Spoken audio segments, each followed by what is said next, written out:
The goal of the demonic on an individual's mind is to consume them. It is to strip them of their strength. The strength of human beings lies in youth and in the time they have. This is all humans really have, their most valuable resource. The demonic strives to cause a person to waste their life, to waste their potential. In the end, they are left barren with nothing to show of the past and a short future ahead of them. Satan attacks the mind, and his goal is to weaken it. A weak mind has several pillars, or the lack thereof, and these are easily distracted, wounded, confused, fearful, doubtful, and wandering. A person with an easily distracted mind hits no targets. They can be onto something special, right at the cusp of success, and then their mind takes them somewhere else to start at the bottom of some other quest. At the end of this, all of the strength is gone, all of the resources are gone, and they have achieved no goals. The wounded mind is tortured, filled with guilt, remorse, rage, regret, envy, and other little gremlins. These torture a man to the extent that he cannot think. He can take no action.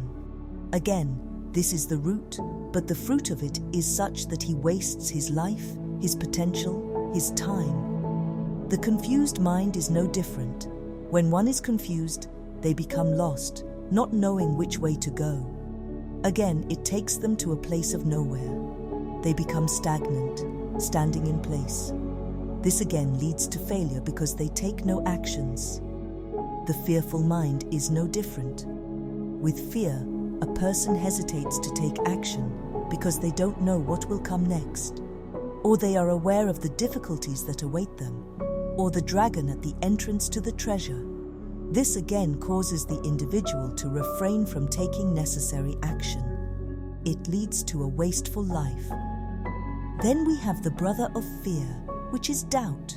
The doubtful mind questions every action. The hero knows they must go yonder, but the doubtful mind believes they may not have enough strength to get there, or they may not be warlike enough to fight the giants along the way. It constantly causes them to second-guess themselves. This again leads to waste and failure. Can you see the pattern? Finally, we have wandering. This is a culmination of all of these. It is what they all are trying to achieve, to cause the individual to stay planted where they are, to hinder growth and fruitfulness. It is also interesting to note how all of these play into each other and feed into each other. When a person is fearful, that fear will definitely lead them to doubt. After a wasted life, where actions have not been taken because of fear that led to doubt, the person begins to regret. Their mind becomes wounded. Notice how this then leads them to be confused. They start questioning themselves and the short future they have ahead of them, lamenting their past. This again brings them right back to the river of distractions. Their mind has now turned against them. There is no hope for them now. They must wander.